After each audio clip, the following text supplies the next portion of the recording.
student of English department in Yogyakarta, and the representative. All lectures under the associations of Lita, Elite, and Hiski, and others, that I cannot mention one by one. Okay, once again, welcome, Prof. Maitawi. Now I'd like to invite Ma'am Anissa to be the master ceremony of this event. Thank you. Okay, good afternoon, everyone. Am I audible? Bisa didengar ya suara saya? Crystal clear. Okay, so good afternoon, ladies and gentlemen. Assalamualaikum warahmatullahi wabarakatuh. So we will begin our forum today. Before that, let me greet our guest speaker, Assistant Professor Maitawi, and also our moderator, Bapak Dr. Daniel Hidayat. Okay, so let me start. Bismillahirrahmanirrahim. The Honorable Dean of the Faculty of Adab and Cultural Sciences, Sunan Kalijaga State Islamic University, Dr. Muhammad Wildan, MA, and then Vice Deans, all head and secretary of all departments in the Faculty of Adab and Cultural Sciences, our moderator, our guest speaker, and also our dearest students of English literature. Welcome to the 41st Biweekly Forum, Faculty of Adab and Cultural Sciences. Our topic of discussion today is English comparative literature and its challenges in the era of Society 5.0. Before we begin the forum, let me read our agenda today. So the first is opening, an opening remark from the Dean of the Faculty of Adab and Cultural Sciences, Bapak Dr. Muhammad Wildan, and then the presentation on the topic English comparative literature and its challenges in the era of Society 5.0 by Assistant Professor Maitawi Halasud, which will be moderated by Dr. Daniel Hidayatullah. And then the continued with question and answer session, and then end up with closing. So now let us proceed with the opening. So let us listen to the opening remark from the Dean of the Faculty of Adab and Cultural Sciences to Dr. Muhammad Wildan, MA. Time is yours. Okay, thank you very much, Mbak Anissa.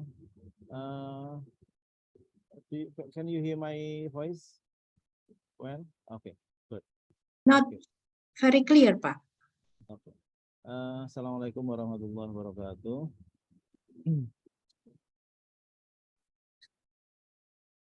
Okay. First of all, I would like to thanks to Assistant Professor Maitawi Halasud, who have made this biweekly forum possible.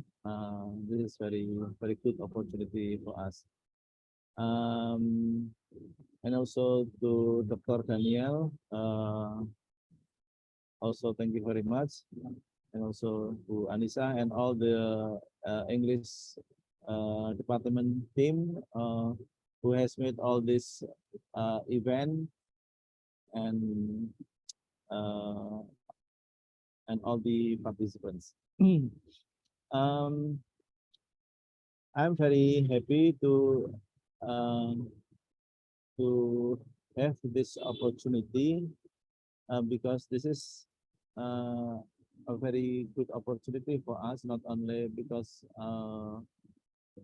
just to let our speaker today, Assistant Professor Maitawi Halasud, that the weekly forum is conducted every 2 or 3 weeks, but normally we invite from internal speakers and also some other international speakers. But I think this is quite special because we have speakers from Thammasat University. This is, I think, relatively new partner for us from Thailand, as Mrs. Uliati just visited several months ago, and we do hope that we could elaborate more, not only on this occasion but also for some other academic event and occasion. And this is very good from my side. From the Faculty Adab and Cultural Sciences is very good, as we could broaden our networks, our resources person, not only from Indonesia but also from other Southeast Asian country universities. Hopefully, we could also invite some other speakers from Thammasat University and some other maybe neighboring universities in Bangkok to be our resource person, speakers, and maybe some other academic event. This would also enrich our academic capacity, not only for the lecturers but also for the student. We do hope that from the Thammasat University side, this also could be positive aspects that also would broaden the networks of Thammasat University in the future to come.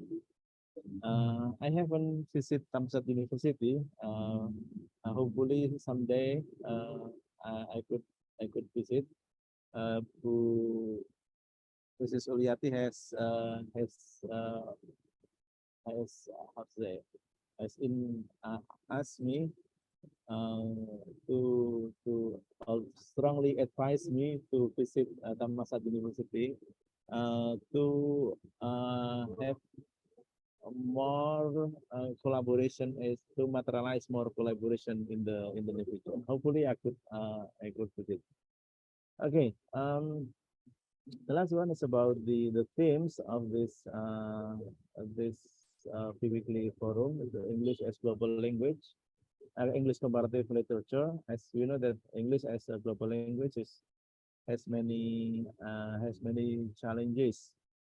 I have no idea yet what the speaker today we are talking about English comparative literature. I don't know whether this is about English English American English, or British English, or Singlish, or maybe Thailand. Do you have any Thailand English or some others forms of English? Maybe that's also could be a good opportunity for us to learn about comparative literature. I believe that in Thailand also English also developed well, as maybe even better than in Indonesia. Hopefully we could compare, and also in terms of literature, we could compare and learn each other about the literature from Thailand and also from other countries, which will be the topic of this discussion this afternoon. Anyhow, I don't want to take much your time to discuss. I'm also looking forward to hear from the speaker today about the English comparative literature and its challenges in the era of society 5.0. Hopefully that this event would be fruitful for all of us, for the students, for the speakers, and also for the all audience. Thank you very much, and have a good discussion. Thank you. Assalamualaikum warahmatullahi wabarakatuh. Thank you. Thank you to our Dean, Bapak Dr. Muhammad Wildan, MA. Now, without further ado, let us proceed to our main agenda, that is the discussion on the English comparative literature and its challenges in the era of Society 5.0, which will be moderated by Dr. Daniel Hidayatullah. To Dr. Daniel Hidayatullah, the time is yours. Okay, thank you very much. Am I audible to everyone? Yes. Okay. Yes. Good afternoon, ladies and gentlemen, esteemed members of the faculty, distinguished guests, and valued participants. Allow me to introduce myself again. My name is Daniel Hidayatullah. I'll be the moderator of this or today forum. Yeah. A very warm and heartfelt welcome to this special occasions as we gather here today in our vibrant discussion forum. It is with great pleasure and honor that I extend my greetings to the esteemed dean, the vice deans, the head of the department, esteemed lecturers, and of course our treasured audience member, and especially our guest speaker, Professor Mitawi. Welcome, Professor. Hello.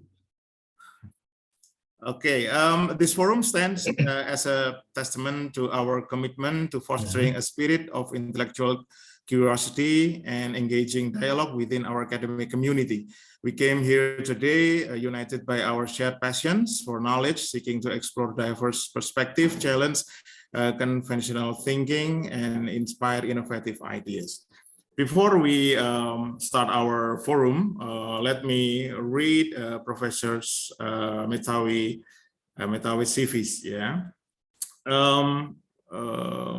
Professor Assistant Professor Mitawi Holasud is from Department of English Language and Literature, Thammasat University.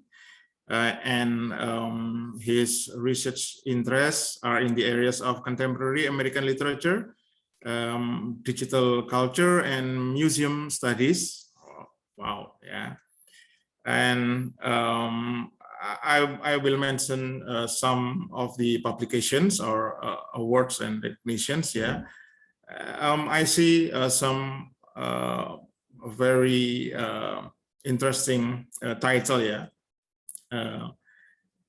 Read Fight Club as a novel of arrogance, yeah, abject novel, published in Journal of Liberal Arts, and then another research, yeah, As Beautiful as You Are Told, a critique on the ideology of natural beauty in the Body Project exhibitions in Journal of Liberal Arts as well, and the list is on, yeah. And I think without further ado, I will let Professor Mitawi to start the discussions or the presentations today. The screen is yours, Professor. Okay, thank you, Professor Daniel. Can you guys hear me all right? Can you hear me? Yes, yes. Okay. Let me start my club and share my screen. Hold on. This is the first time that I actually talk to foreign faculty members, so I'm a little bit nervous. Okay, let me start the time. So Professor Uti said it shouldn't take more than 25. So let's go for 21st. Okay, so the topic is English comparative literature and its challenge in the era of Society 5.0. Thank you, Professor Daniel, for a great introductions of my CV. I don't even remember writing those things. It's been I've been here for so long. But the general talk is today is going to be the sweeping overview of the topics. I'll try to give some examples and some proposal, but I won't go into much details. As I have to update my research interest as well as my publication, just to know that just to make sure that you guys chose the right speaker for the occasion. I just published a book. It's called translated to English. It's called The 21st Century Digital Condition Through Literature Lens. And my research interest is now American literature, literary criticism, media studies, and digital humanities. So anything digital is I'm pretty much your guys. Yeah. Because well, we kind of have to adapt to it. The agenda for today, this is the talk, the outline of the talk is what is English comparative literature, or in fact, how should we view literature in this in the context of the digital era, and the context of digital 5.0, as well as the roles of English literature in the digital world, and maybe some proposal for those challenges. I have taken aback by the topic that Professor Uli proposed, the digital 5.0. For in Thailand, we only go up to digital 4.0. So I'm very curious on why you choose the number 5.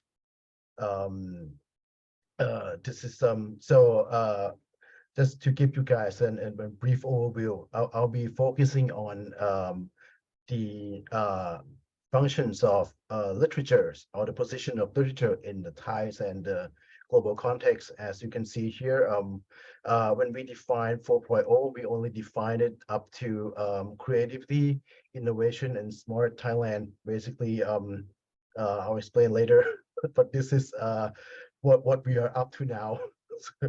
It's a little bit sad preparing for this presentation.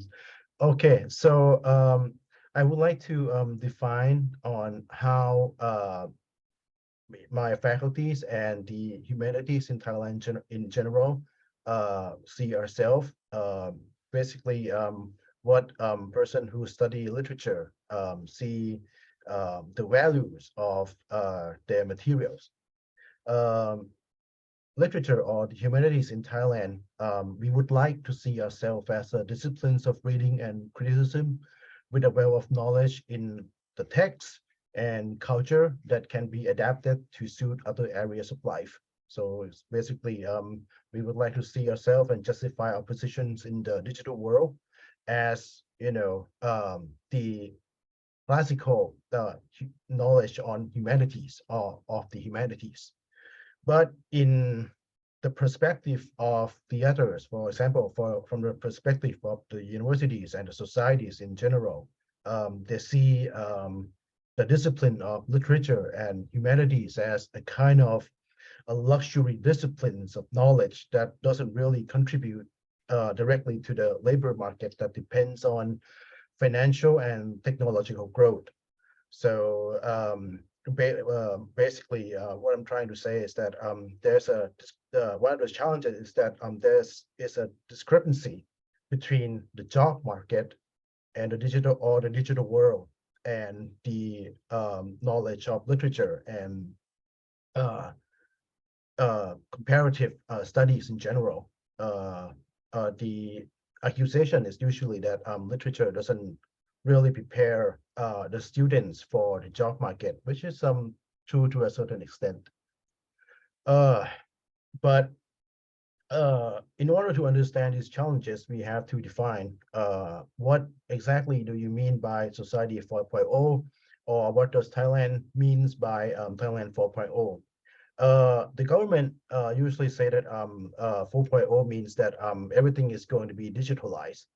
but that's only part of the equations or the context. The whole context is that when we define digital era or society 5.0 or smart country or whatever, we're basically talking about wealth generated through abstract financializations under the digital infrastructure, or to put it briefly, platform capitalism. This is what we are talking about, is that in terms of challenges, is that literature or the act of criticism, it doesn't really contribute much to the wealth generated through financializations. That's pretty much the key part, the key challenges in that in the context of global finance, we don't really, the reading of the text doesn't contribute directly to the growth of wealth, or suddenly turn very serious all of a sudden. What do I mean by the digital labor market? This is pretty much what my students graduate to, and what the society demands of our department, my department. That demands that my students and even myself should do research that contributes to the tech industry, to the content industry. And another challenge is that the digital world, practically see reading and writing culture as a kind of redundancy, at least in Thailand. So we are very afraid of artificial intelligence and such. What do you mean? What do I mean by literature and the tech industry?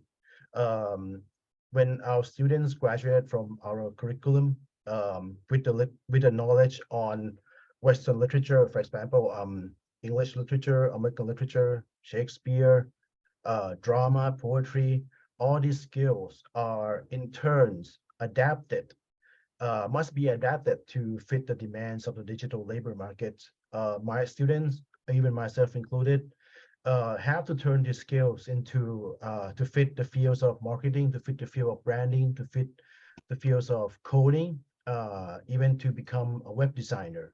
So we don't really teach them, literature doesn't contribute directly to these demands of the job market, but the students, through their literary knowledge and comparative literature, they adapt these skills later in their life. This is the questions that society asks of me, and the field of literature studies, that what is my student doing in the university for 4 years if they are going to have to adapt to the job market? Why not just abolish the literature entirely and just put these people with the reading and writing skills directly into the job market? That's one of the challenge that we have to try to answer. And another area that must be put into perspective is that we demand that people from the literary field must be able to functions in the content industry, whether in the positions of being a good consumer, be a prosumer, be a creator. In other words, when we are teaching the students to read the text, criticize the text, compare a text, we have to keep in mind that whatever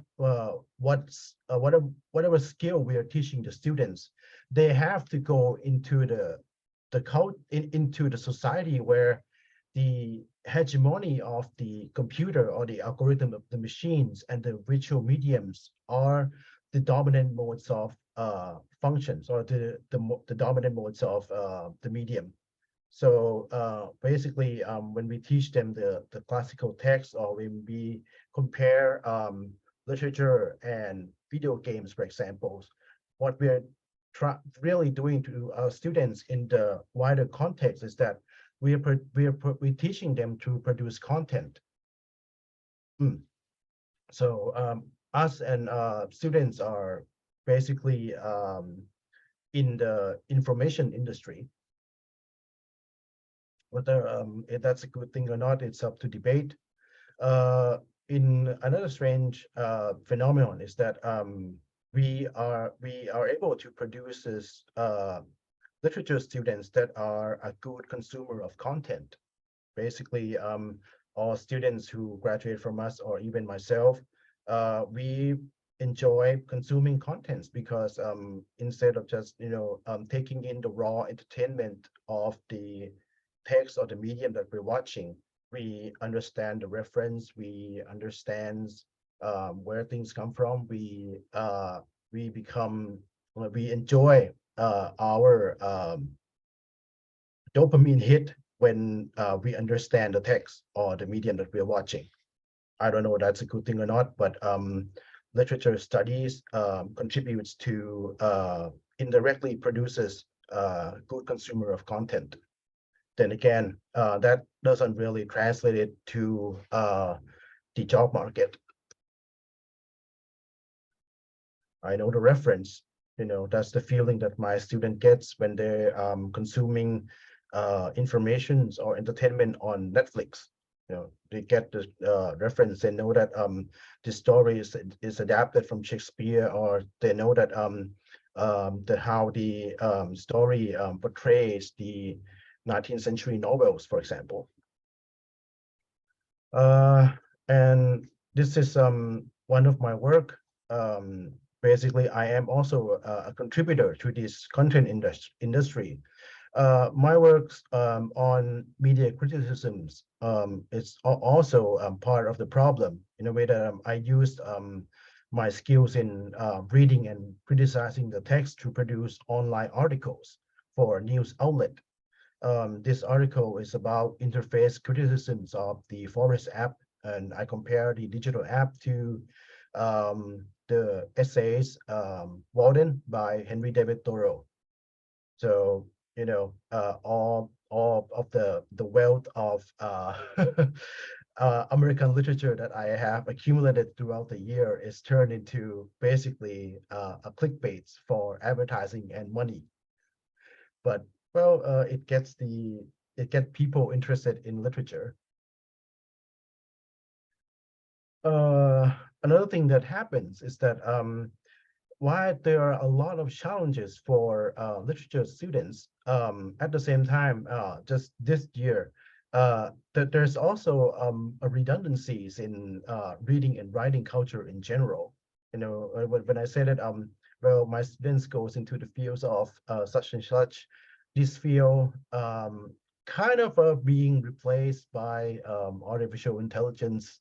Um, as you can see, I basically prepared this presentation by typing in the topics into the ChatGPT app, and the ChatGPT app produces an outline that I really dislike. So I come up with my own. Then again, one of the challenges is from this application or the AI is that it is able to produce a market-ready information that satisfy most commerce demand. So if the customer are not looking, for highbrow references or for anything that deals with Western literature or anything that deals with the applications of literature, the AI can just take care of it because the AI already have the template for writing or producing copies for advertisement. So that even these tools, these digital tools are, if we think of it carefully, it kinds of made studying language and literature a bit redundant in the marketplace. But I rather we don't I rather we look at this situation in a new perspective. So here is what I'm proposing. What is the role of, in parentheses, English literature in society 5.0? Are we forced to adapt to the demands of the digital labor market forever? Is that our fate as a humanities faculty? Is that the demands of literature students, language students, linguistic students forever, just becomes another cogs in the digital market machine? Is there a fate? Let's find out. My counter argument is that the narrative, the society 4.0 and the complete digital structure of the world is basically inevitable. But at the same time, with our knowledge in literature and narrative, we have to understand that when we say that society 5.0 and this digital structure is inevitable, we also have to know that this thing is uh it's a story. It's a story, it's a story that hypes up the financial values of technology. It doesn't have to be true. That's my thesis, because if we look at technology in terms of global finance and how the world generates wealth, it generates wealth from hype, from the possibility that this technology or this society, this 5.0 version of ourselves will increase uh, the values of the product. But then again, it is a narrative. So we have to distinguish between, one, the material advancements of technology. I don't deny that technology advances, but at the same time, there is also another layer to it, and that layer is the narrative and discourse about the advancement of technology. It goes hand in hand. We have AI, we have application, we have social media, we have a bunch of stuff, but there is also a narrative, that helps sell these material goods to hype it up, making it into creating a sense that if we do not adapt to technology, we will be obsolete in some way. So in turns, the narrative and discourse about the advancement of technology actually devalues the culture industry and literature as a cultural product. So the material technology doesn't destroy literature itself. It is what destroy or what devalues literature in the global context right now is the story of how technology is inevitable, and we kind of have to challenge it. Okay, so my solution or my proposal is to, well, see the challenges of technology through the lens of culture, instead of placing technology as the be all end all paradigms of the world. How about we use the lens of literatures or the lens of comparative medias or even media studies, and view it through a different perspective, from the perspective of culture. What I'm proposing is that there should be a holistic convergence between literature, culture, technology, and commerce. Right now, we are placing too much emphasis on technology. We believe that it is the be all and all. We have to adapt to it. It will take over our life. That's true to a certain extent, but when we're talking about that's true to a certain extent, but it reinforces through the story of it rather than the materials functions of it. I rather we distinguish that a narrative about the power of technology is one thing, and the material functions of technology is another. The material functions of technology can be viewed through culture, and we can force our agenda or our knowledge of literatures or the humanities through the tools of technology rather than just keep adapting to it. But this is the ideal. It might not be true. I can only give a short example of it, how technology is just it can be a tool to produce art or produce what you call it produce a cultural product that provides meanings to human existence. This is a visual poetry.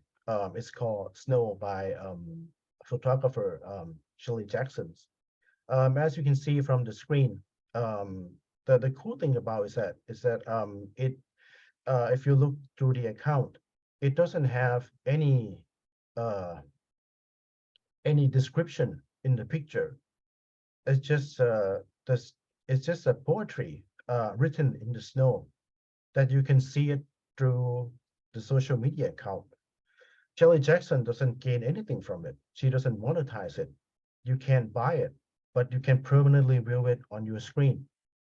And I think this is one path of how we live with technology. In that, yes, Instagram takes our information and commodified it, sell our data for advertisement, whatever. But you know, it is also at its most basic form a tool that we can use to express our humanities and create meanings or communicate a message to other people that are meaningful to the creator as well as the viewers. And that's the end of my presentation. Thank you. Okay, thank you, Professor Mitawi. Now, I think we will have discussions with the participants of these forums. For the participants, you can either write on the chats or raise your hand and ask the questions or comments directly to Professor Mitawi.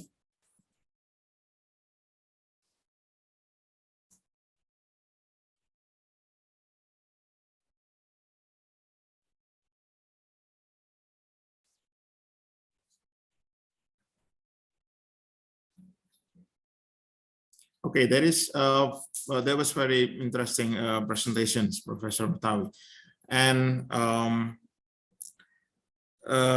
the artificial intelligence now,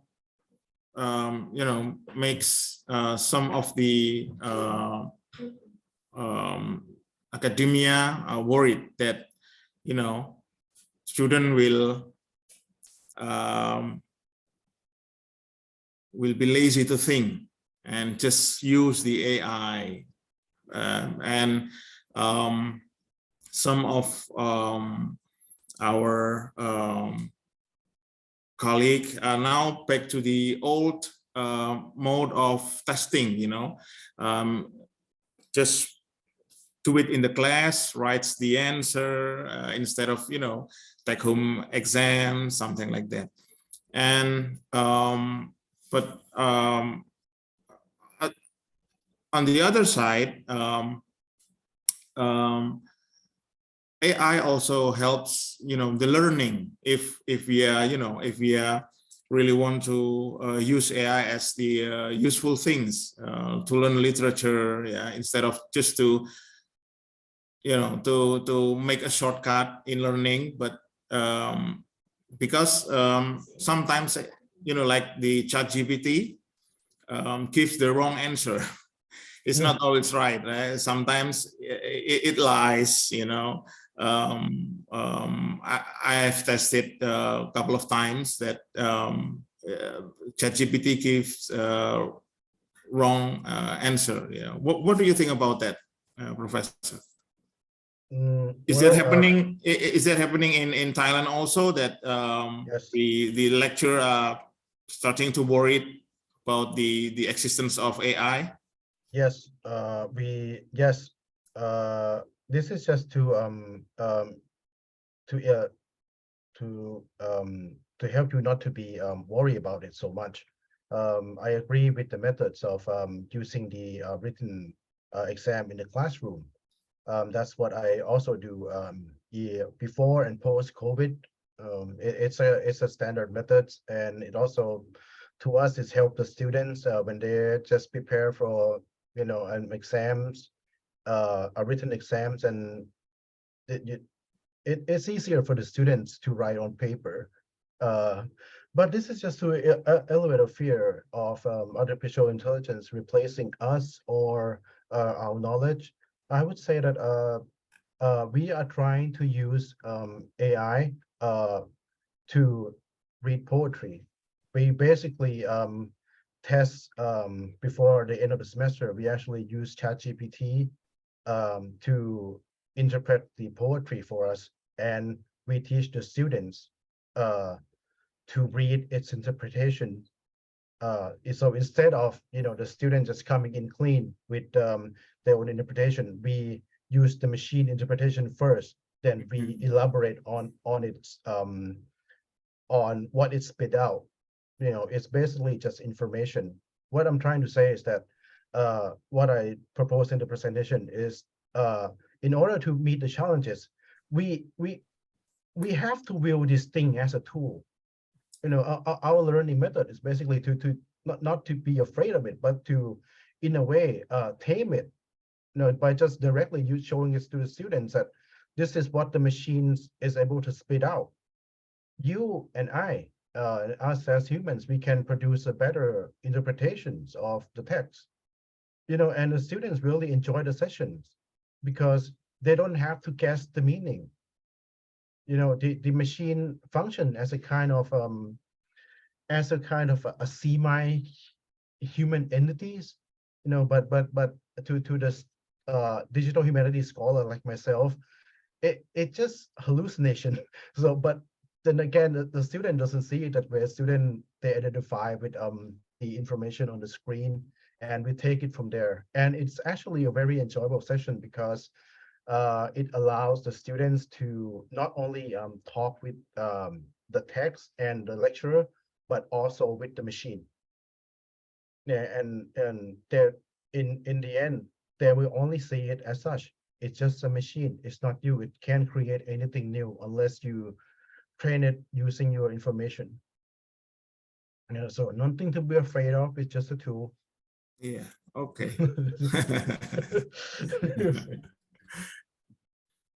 Okay, the participants, is there any question or comments?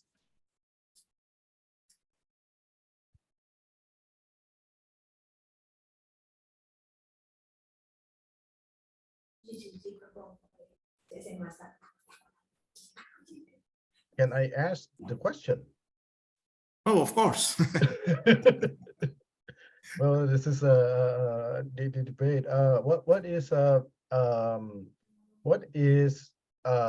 the situations with literature in Indonesia? I mean, the situation with literary studies in Indonesia or in at your universities. Do the universities support literary studies? My university doesn't really support the humanities. So I was really curious whether this situation is also happening in Indonesia.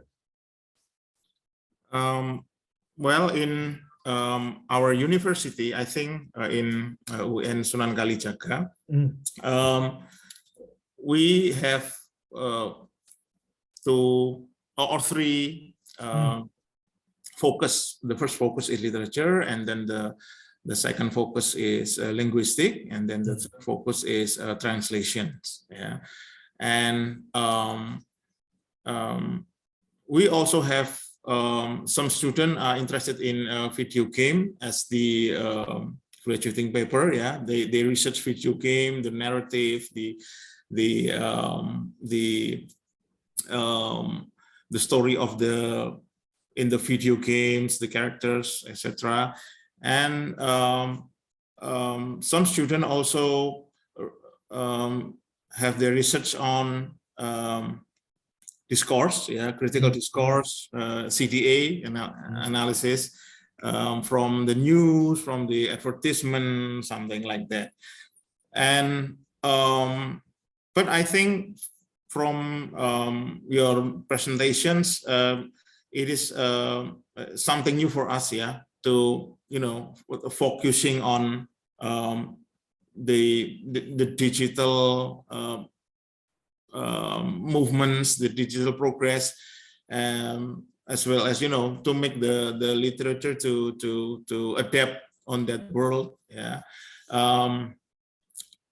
We are not well, we are heading on that way as well. Yeah, but we are still starting, I think. Yeah. We also have the project which involve the the social media, how to make the advertisement through social media, how to create the contents in social media, and then the movie, something like that. Oh, we have one questions in the chat. Yeah, it's from from Rohmah Nur Huda. Yeah, excuse me, I will read this. Yeah, excuse me, I want to make a simple comment about AI. So in nowadays, modern day, AI is more preferred friends rather than people in real life. Just like the introverts, they are more depend on technology and the use of machine to talk and ask for help rather than talk in immediate face-to-face with other people in real life. I mean, AI has no emotion, so problem never occur as in our conversations. We doesn't need to make or build a relationship with AI. No socialization with AI as what we do in real life. And most of all, AI does not discriminate anyone. It is rather scary, but it is what has happened in nowadays. Okay, that's the, I think that's a common. What do you think, Professor, about that comment? Oh, it's a very a comment that also applies to my students in Thailand as well. Basically, the for this is it's basically just to talk to Professor Daniel. It's basically a generation thing. To us old folks, let's just say, we tend to see what is on the screen as a kind of, we just see it as information. But to students who grow up on the internet, with the internet, these machines are actually sentient beings, and that's really nice. I mean, to me personally, when I type in ChatGPT or any neural language engine, it feels like a deluxe version of Google, in a way that the machine read the results for me rather than I reading it myself. And but here's the thing, that is a feeling that my student doesn't get with Google. They yearn for intimacy, they yearn for connection, but it's very hard for students to engage with each other or with us in real life. So the machine provides this sense of intimacy to them.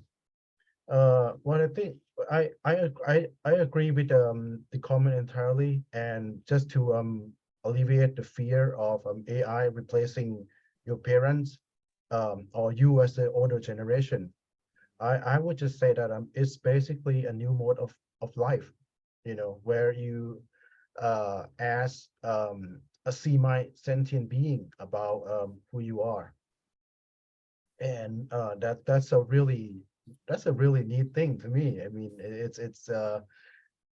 it can be a companion. It's the same as when we were kids, we used to raise this, if you grow up in the 90s, you raise a Tamagotchi, for example, the eggs that the virtual eggs that hatch into a dot on the screen. Basically, it is basically the same thing.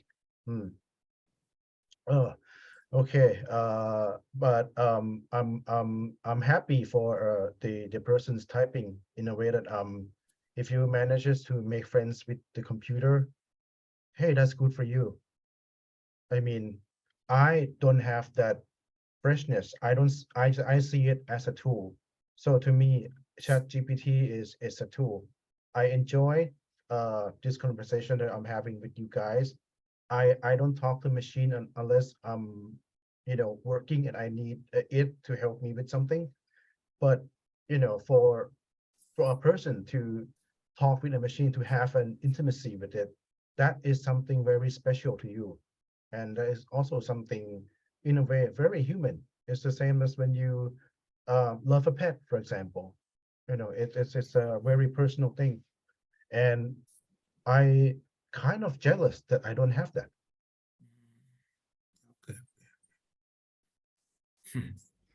Okay. Okay, I think we have another questions here from Rina. Good afternoon, I'm Rina. May I ask a questions? Actually, I still don't get the point about what AI is. Would you like to explain with a simple explanations, and what is the relationship between AI and Industry 5.0? And what does Industry 5.0 means? Yeah, why do you choose the 5.0? That's a very curious. I am also want to question why the number 5? Because for Thailand it's only 4. Oh, Why is it 5? okay.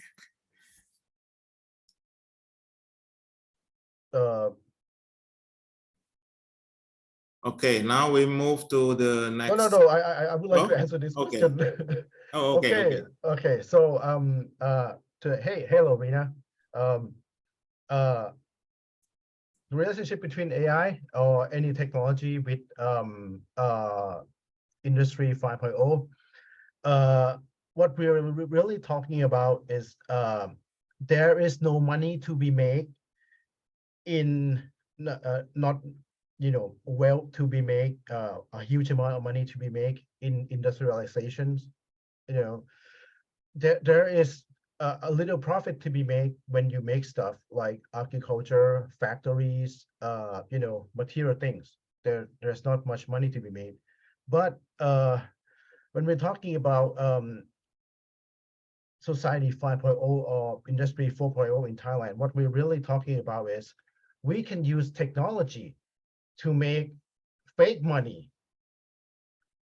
For example, when you ask a bank for a loan to do anything, or invest in the stock market, this is when you put your money into a stock market, that is the Industry 5.0, because you are generating profit or wealth using technology. You don't really make anything tangible.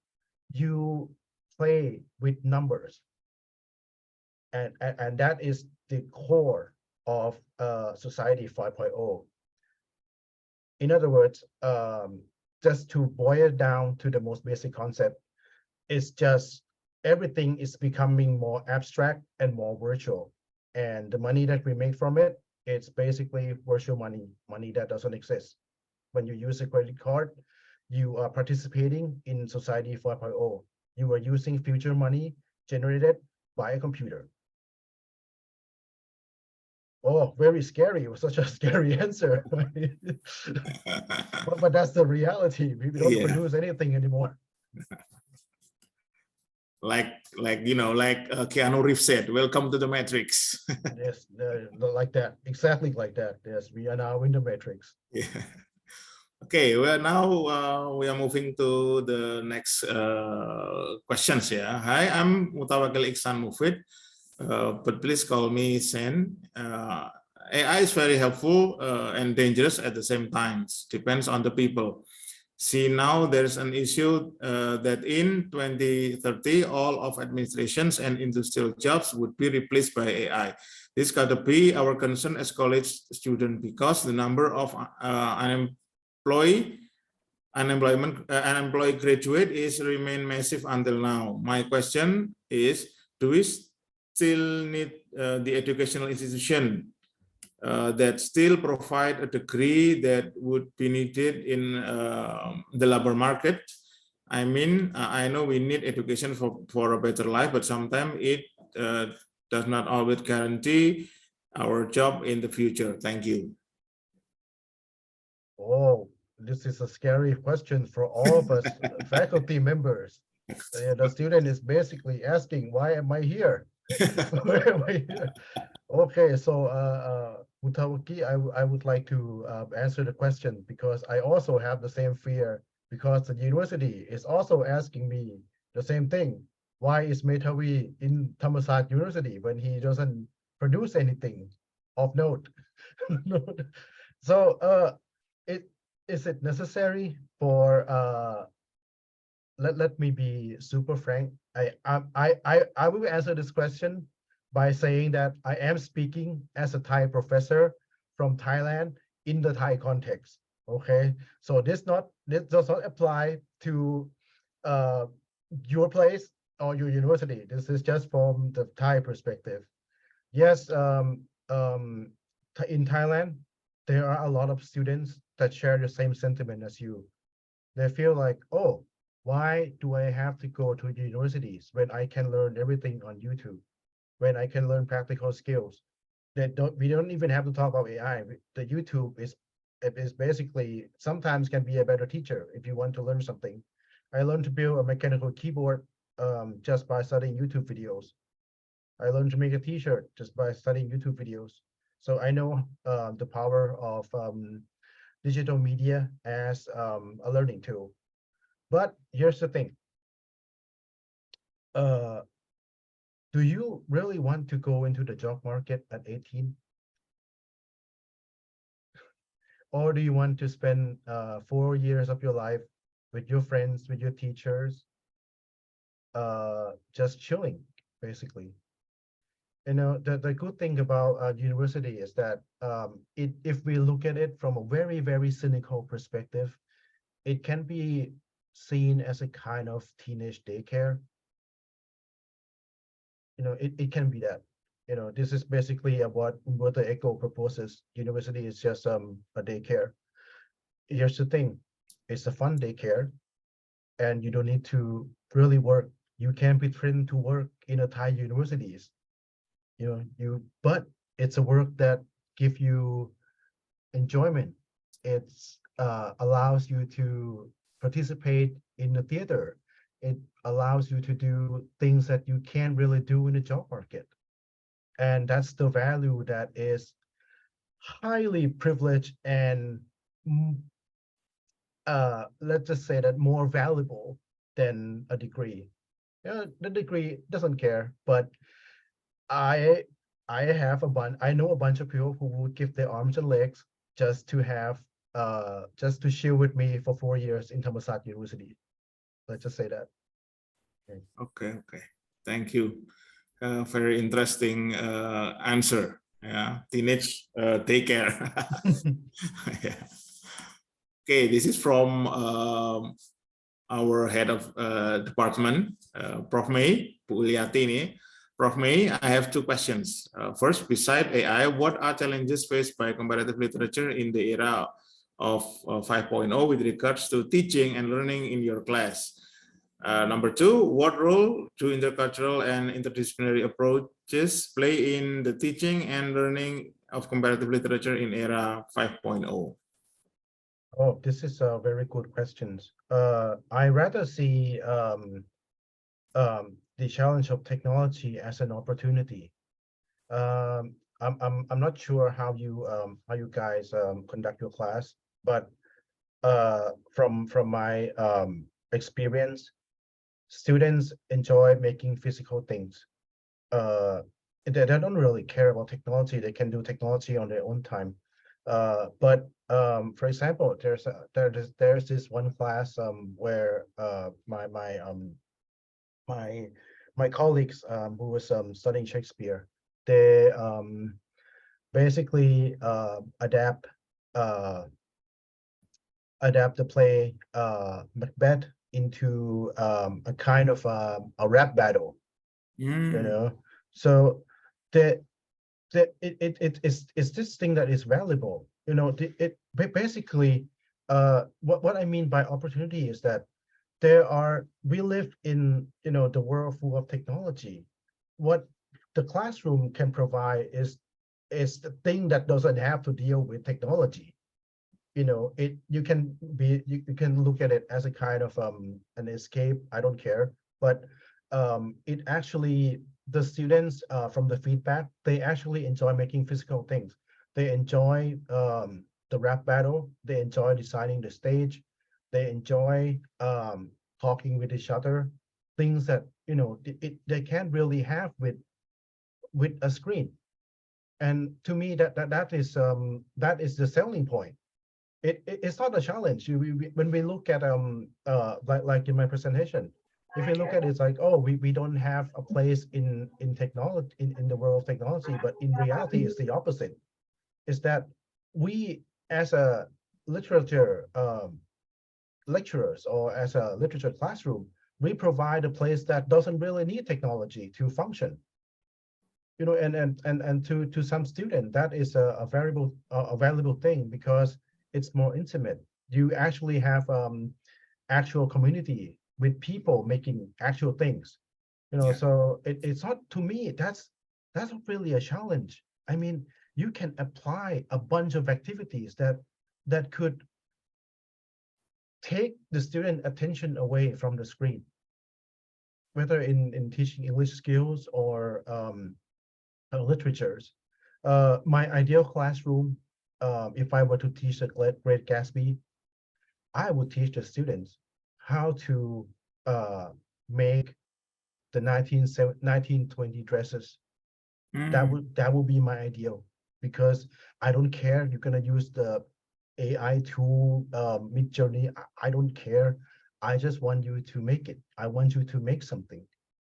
And because when there's a different feeling when you actually get to touch some things with your friends, with your teachers, instead of just interacting with things on screen. To me, I don't really see challenges.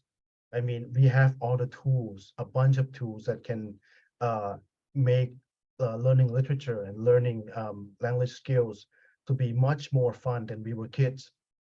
It basically we need to stop seeing all these challenges and just see them as a opportunity where we can exploit and create value for ourselves. Oh, very cynical. Okay. Okay, now moving to the next.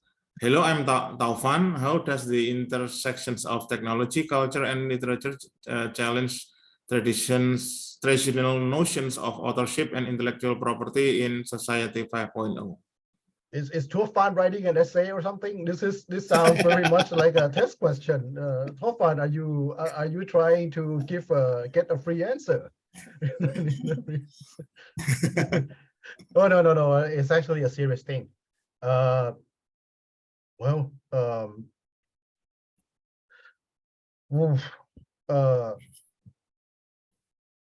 chatbots and authorship. It depends. It depends on. You have to take into the context of commerce.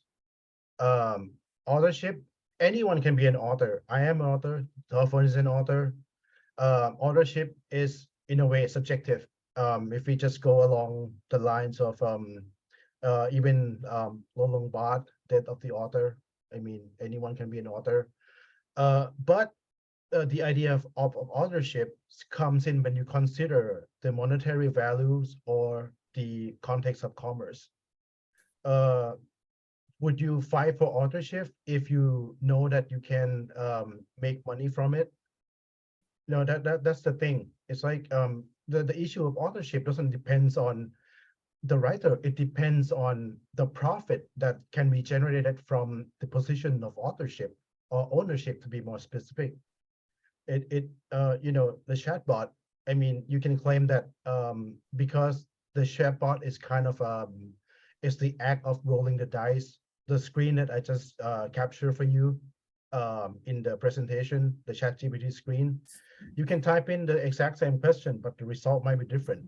You can even say that, oh, I am the owner of that particular questions, asking the robot at this particular time on this particular date, at this particular longitude and latitude. We can even go that far if you want.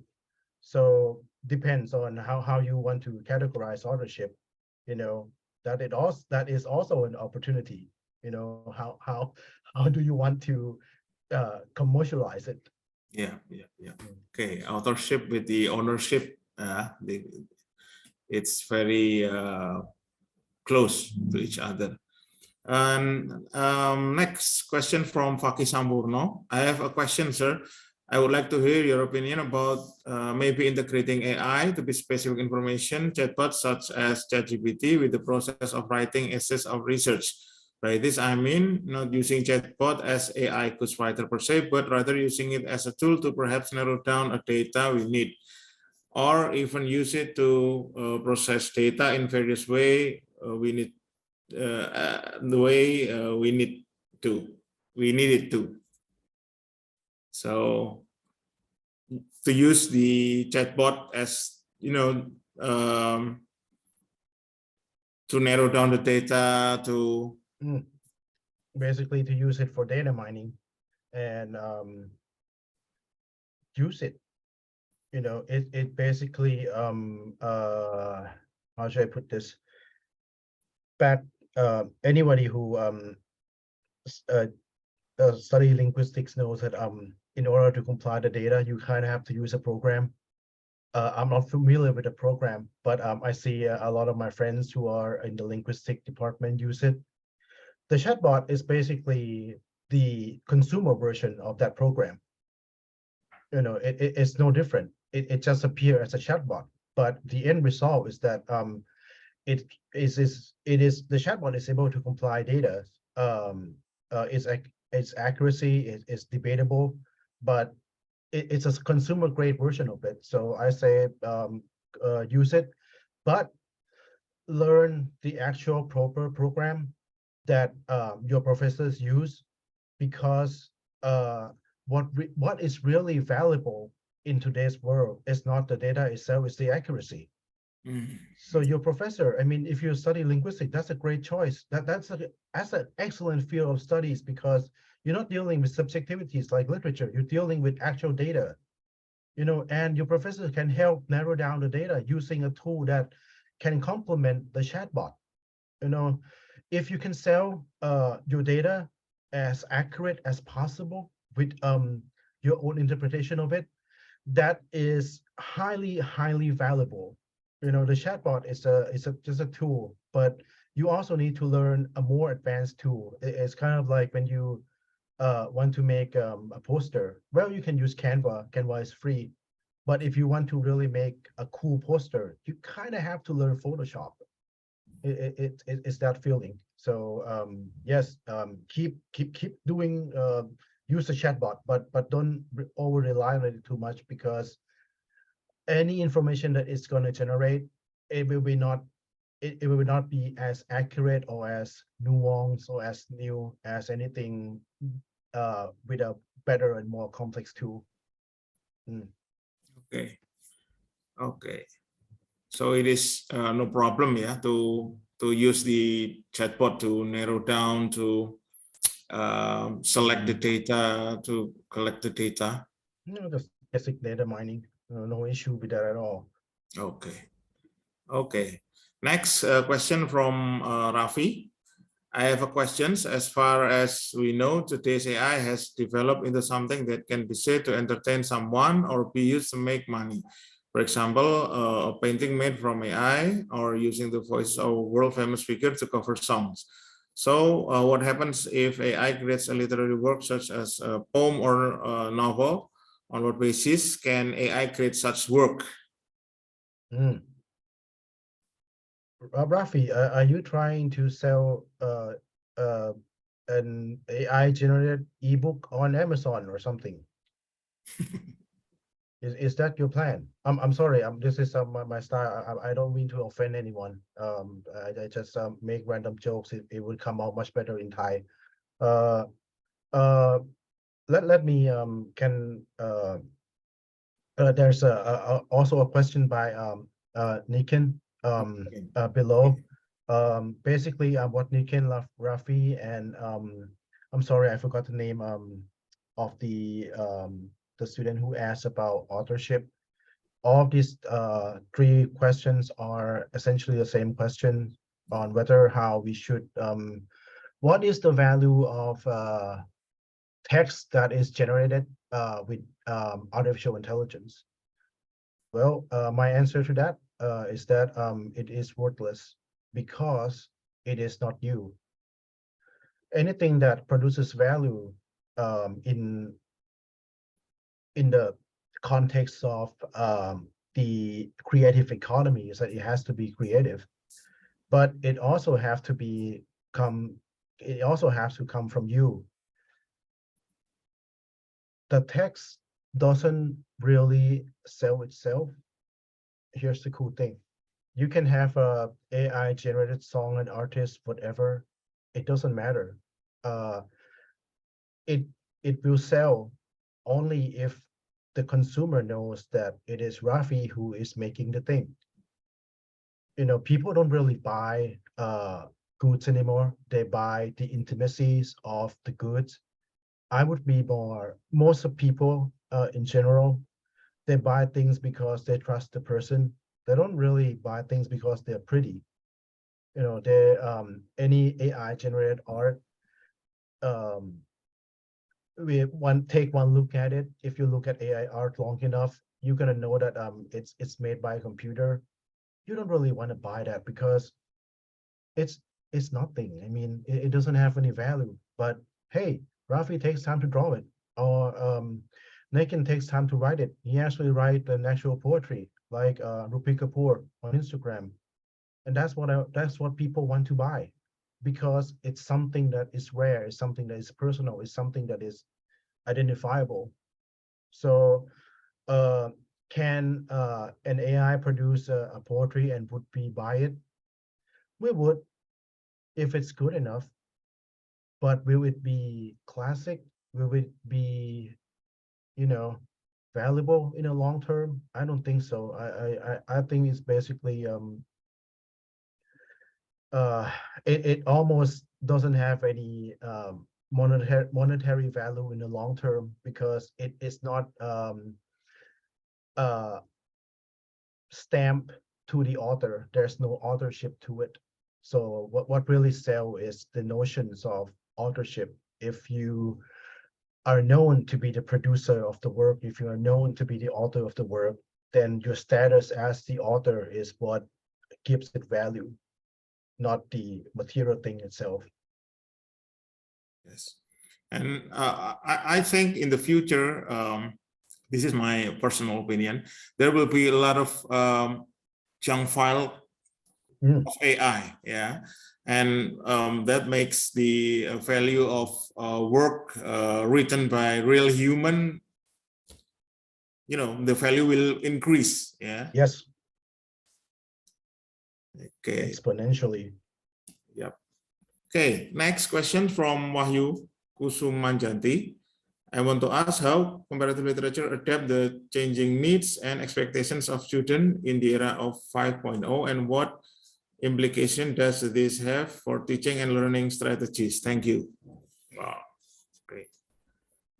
Aside from using ChatGPT in your class or teaching them the digital tools, for example, in linguistics, the digital program for processing big data, those become necessary, and the students can basically use it to adapt. They don't really adapt the program; they adapt the sense of the familiarity with the tools, the familiarity of using the technology. So don't be afraid that if you're not really directly using the tools that are required for work, you're not really teaching the student the proper skills. It's not that. You can just teach them anything as long as it deals with with technology and you get them to work. And in comparative literature, I mean, one of the successful class that I've conducted is a class on digital culture. Students do enjoy the relationship between literature and digital media. They like comparing the stuff. It's not just about the study of video game as a text. It's like you kind of have to compare these two together. If you're comparing video games and literature, for example, you have to draw on the influence of the histories of reading, the history of reading the visual text, the histories of of narrative, the distinction between stories from different mediums. It's instead of just focusing on the technology, you kind of have to go through how each medium conveys different information.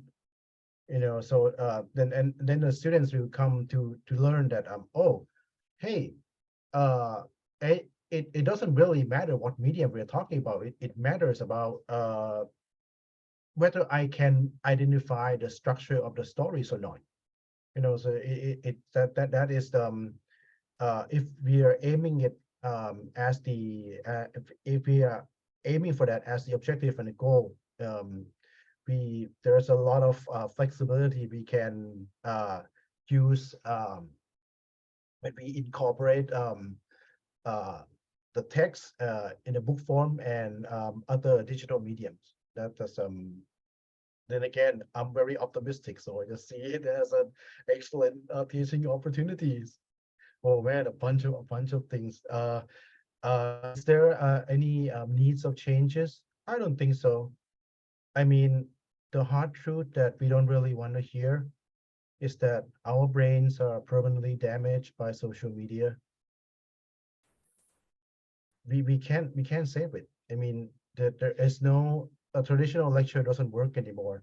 We cannot even give traditional lecture to ourselves. I mean, when I was listening to the dean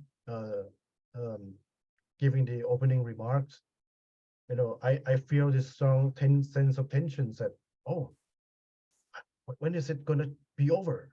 Not because it's boring, it's because that my attention span is so low. It's because my brain is damaged from social media. So do we have to adapt to our shorter attention span? I don't know, but we can certainly make use of it. Okay. Yeah. Okay.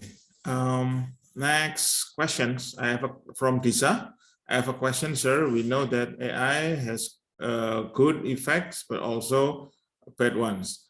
An example of a problem that has occurred is that AI can be used for cyber attacks and fraud that can damage a person's privacy. Then how are the security aspects handled in Society 5.0? Can anybody tell me what is Society 5.0 by your country's standards? I really want to know. For one thing, I cannot answer this question because I am not a security expert. It is computer science questions, basically. I don't have the knowledge of it.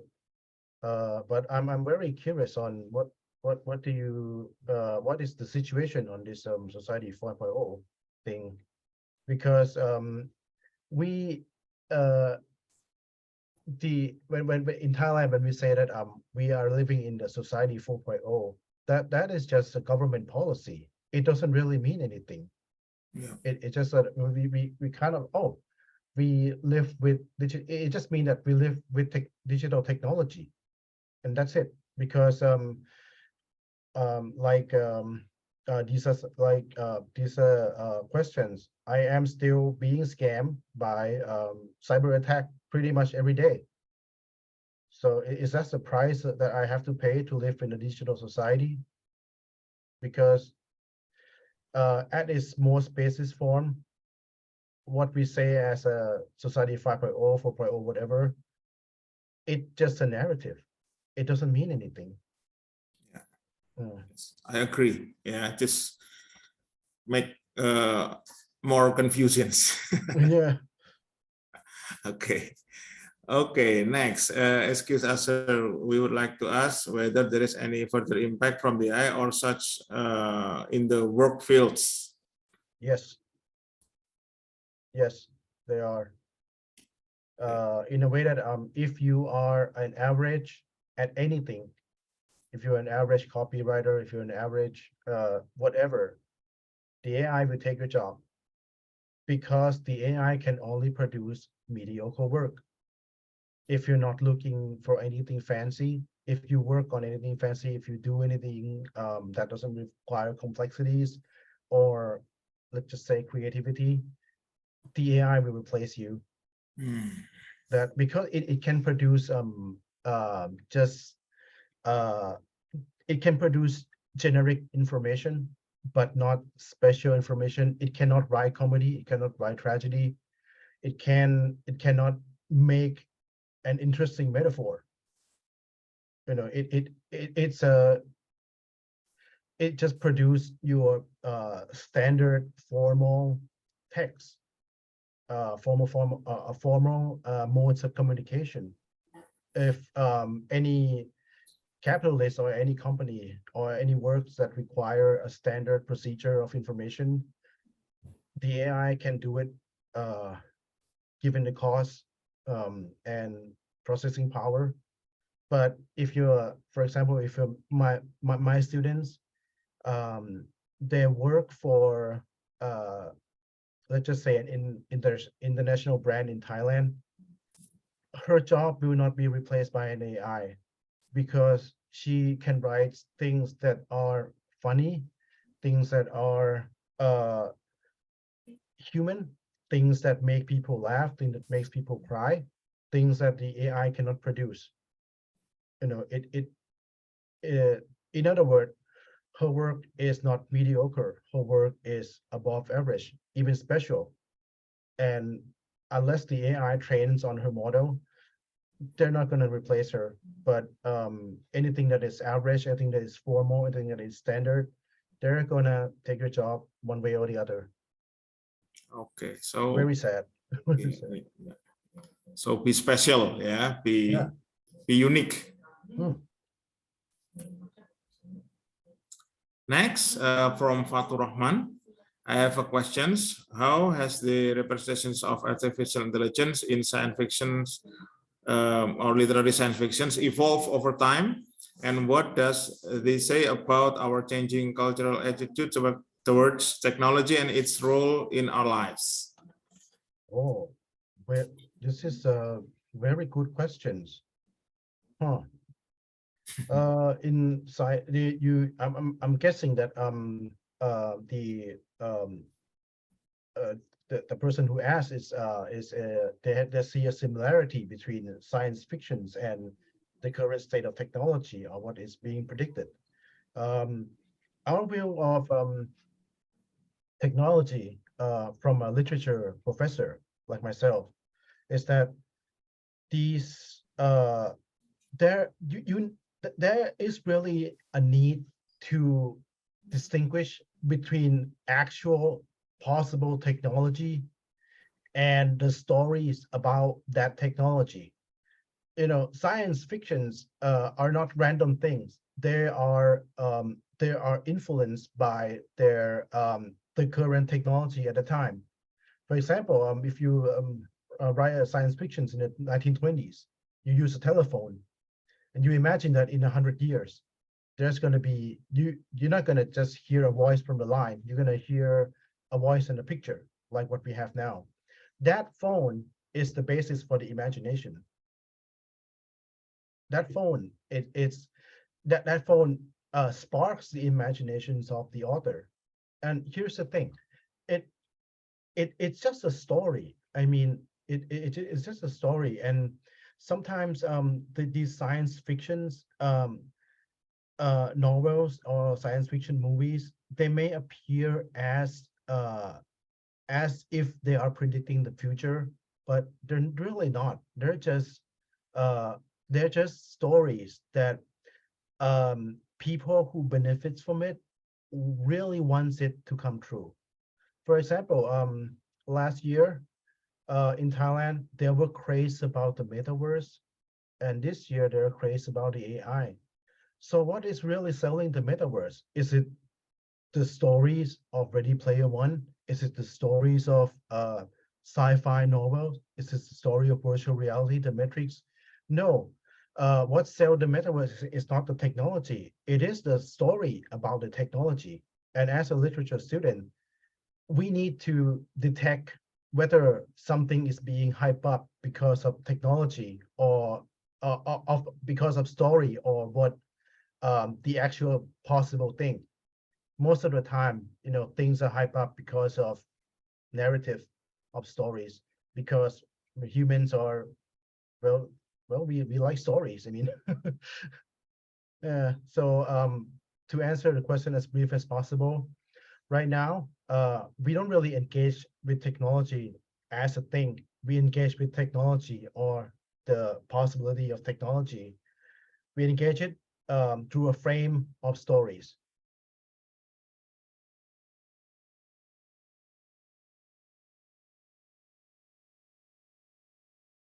Oh, next question from Dian, right?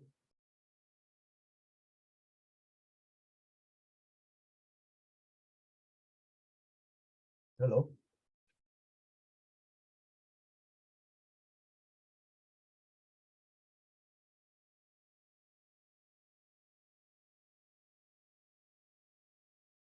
Oh, sorry. Yeah, Oh, sorry. what's going on? Sorry, I forgot to turn on the mic. Okay, Prof. May, I'm Dian, a lecturer from Umala Lampung. How have evolving student demographic interests and expectations presented challenges for the study of comparative literature in the era of 5.0? The students expects that the course can teach them the actual skill needed for the marketplace. That is very challenging because unless you directly work in the field of publication, there is not really skills that you know, reading or even comparing literature can facilitate. Here is what my suggestions that the challenge is actually it's not on the student, it's on us a lot, in a way that when I say that our students go to work in the tech industry, we as a professor have to get our hands on what the tech industry is actually doing. There are some of my professor friends, they starts to write codes just to know whether they can integrate coding into literature. So what they do is that they learn to write codes, and then they teach code writing through uh, uh, digital poetry. That's one. That's pretty much one of the demands that the students are asking. What I do with my class is that I'll say that when you are talking about designing something, the process of taking your clients through designing, for example, a logo, is actually very similar to storytelling. Basically, if we put this as a framework, you kind of the student can kind of see not really see, but to actually practice on how to make to get the clients to talk about the brands that they want to make as though they are telling a story to another person. And that's one of the advantage that my students get. They don't really know much about the text, that because it's just is once the information doesn't apply to their real life, kids are not usually interested in it right away. But if we take the actual example, oh, here's how you design a brand, get your clients to talk about themselves, hear their stories. It's kind of like when you are interviewing people for a biography. You know, that way the students can actually see the process. And here's the thing, what I just described to you, it doesn't have to do with technology at all. It's basically a communication skill that us as a humanities faculty can facilitate to our students. So I hope I'm asking Dian.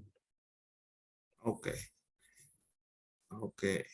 Next is from Srividya Anggriati. Hello, I'm Vidya. I want to ask questions.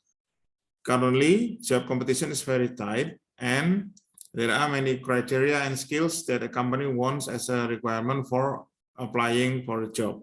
can literature skills really help us in digital labor market, and what skills literature is most needed in the future? Good questions, I think. Oh, very.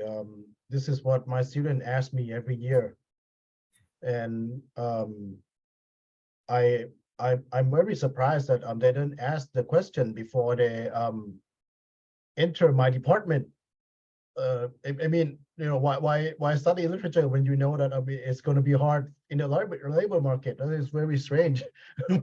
So what I tell them is that one of the most valuable skills that you can have, for example, like I just mentioned, when you want to talk about digital labor market, the skill that are required in the actual work, you can most of the time train on the job.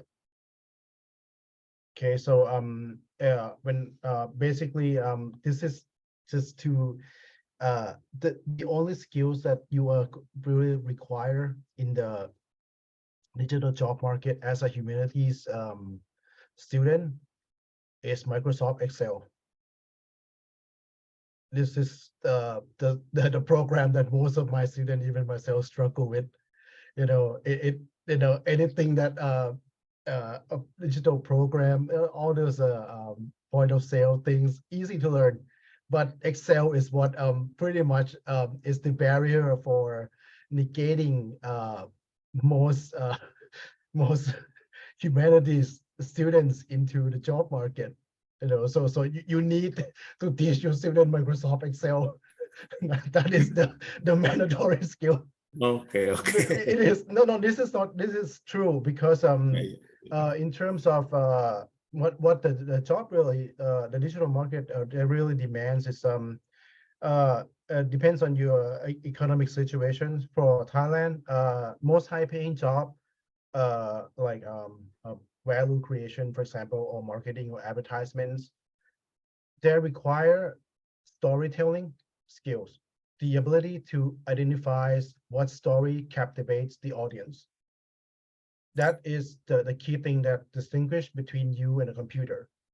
You can have all the data you want, but the actual ads that is going to sell is going to come from a human person. It's always the case. No AIs ever produce good ads. I would bet my life on it. It can produce great artwork, sure, but great ads, nah, that requires human connection, that requires human observations. So you actually have you kind of have to learn Microsoft Excel and, you know, learn the narrative structures.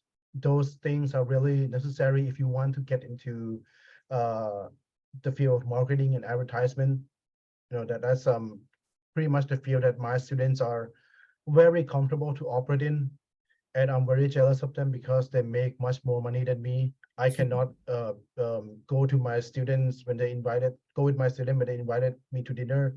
I have to ask them, oh, what restaurant are you going? I cannot pay for that. Can we go to another place? They make way more money than me. Yeah. Okay. And I think one skills that at least I learned from literature is critical thinking. Mm. Yeah, that very useful in, I think, forever. Yeah, Yes. for our jobs. Yeah. Okay. Next is from our Rachel Umara. Hello, I'm Rachel. I want to ask about, is there any technology from or its creation related to literature? I would like to invite Rachel to my course on digital media. Oh. No, it is. There's a bunch of a form that is related its creation related to literature. Here's what you guys can do. Here's one example, a great example of what you can do is I want you guys to search Library of Babel in Google. Library of Do it. There's it's a story based on Jorge Luis Borges. He's an Argentine writers. This is one of the great examples of the intersection between stories and technology. In Borges, this is just a lecture. I'm sorry, Rachel. I need to go on a rant. Okay. In Borges technology, in Borges story, it's a story about the infinite library. Basically, it's the story. It can be a metaphor of the internet. What this student is doing is that he write his PhD thesis on Jorge Luis Borges. What has done is actually he created a website that mirrors the stories, the library in the stories. So if you click through it, it's going to be just a bunch of random information, because the gist of the story or the theme of the story is that we can never ever find the one true meaning, because everything, our world, even language itself, is constructed from, sign and signifiers. You can't find the truth from it. And this site is the manifestation of that idea. You can click through it randomly forever. You maybe you can find a one coherent sentence if you look hard enough, but most of the time, I click through it half an hour, I find nothing but a bunch of random information. And this act of randomness mirrors my experience when I scroll through social media. At the end of the day, all these just random information that my brain hopefully can piece together into something meaningful. Yeah, it's a great project. It is one of the prime example of what can students from the humanities do if they are able to learn and get their hands on digital tools. Instead of we just keep having to adapt, we kind of have to see ourselves as creators, that we can also use these tools as well, but through the perspective of cultural students. I hope I give Rachel a really cool answer. Okay. Yeah. Okay. Okay. Is there any more questions from the participants? It's a very, very interesting insight from Professor May.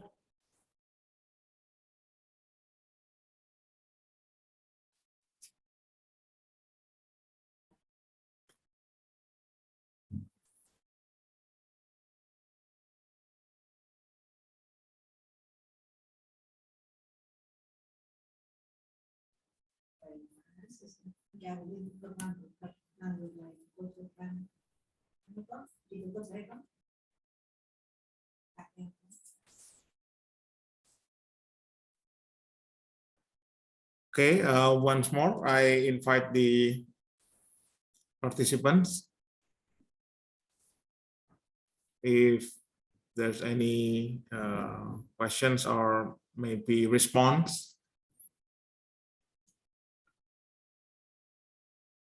Okay, if there's no more questions, I think I would give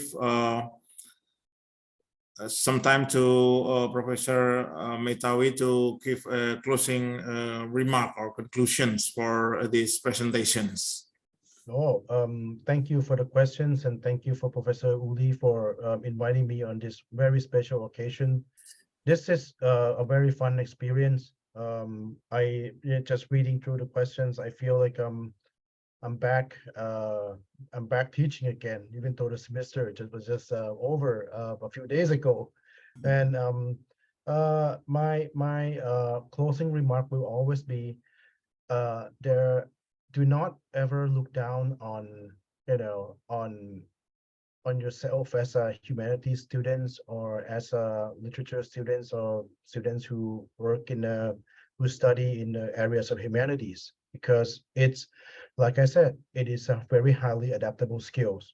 And what really sells, or what you can do in the job market, is to basically sell yourself and always be true to your identities. And that is what keeps people coming back, and that is what sells you. What is going to keep you going. You have to find your uniqueness, your skill that you're comfortable to work with, and it's going to benefit you a long way, because if you're doing anything standard, the AI is going to replace you, and you have, like Professor Daniel said, critical thinking skill. Those goes a long way. They will benefit you for throughout your life. This is pretty much the only remarks I can give to your students. Okay, thank you very much, Professor Metawi Kopungkap. And I think the head of English Department of Winsoran Kalijagap, Mrs. Olia Tirnosari, will close these sessions with the closing speech. Time is yours, Uli. Yeah, thank you, Pak Daniel. Dimatikan suaranya.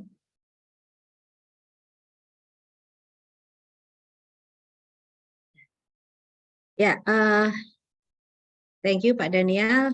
Okay, thank you very much, Prof. May.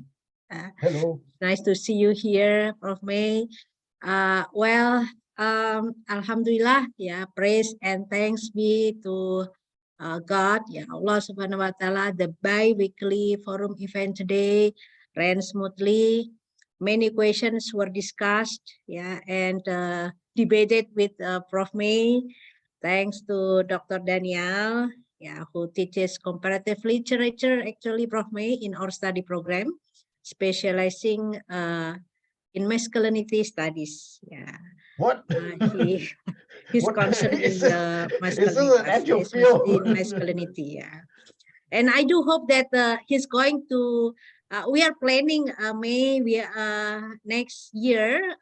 He's going to Thailand, yeah, to discuss about masculinity, yeah, with together with you. Yeah. And I do hope that we can make a kind of collaborations together for research, yeah, and conference together, yeah. Oh, no problem. Here, not only lectures, but also next year, 2 students, inshallah, are going to go to Thailand to visit you. Oh, nice. To learn from you. Oh, I'm looking forward to it. Yeah, and yeah, I would like to express my gratitude to our deans, yeah, Dean of Faculty of Adab and Cultural Studies, Sciences, sorry, the Dean of the Faculty of Liberal Arts at Thammasat University. Send my regards to your Dean, Prof. May, yeah, all lecturers and staff who participated from our faculties, the English literature students, and also our students, yeah, in our study program, the members of associations of lecturers for English literatures and linguistics in Indonesia. They are Elite, Lita, Hiski, and Esai. Thank you very much for the representative, yeah, to join here, as well as the members of the English Literature Student Forum in Yogyakarta, and all participants who contributed to the success of this event. Finally, I would like to close this forum by reciting Hamdalah, Alhamdulillah Alamin, with God's guidance and blessing. Peace be upon us. Billahi taufiq wal hidayah. Wassalamualaikum warahmatullahi wabarakatuh. Thank you, Prof. May. Yeah, thank you very much. Okay, Daniel. Yeah, thank you, Prof. May. Thank you. สวัสดีครับ Kopungkap. Yeah.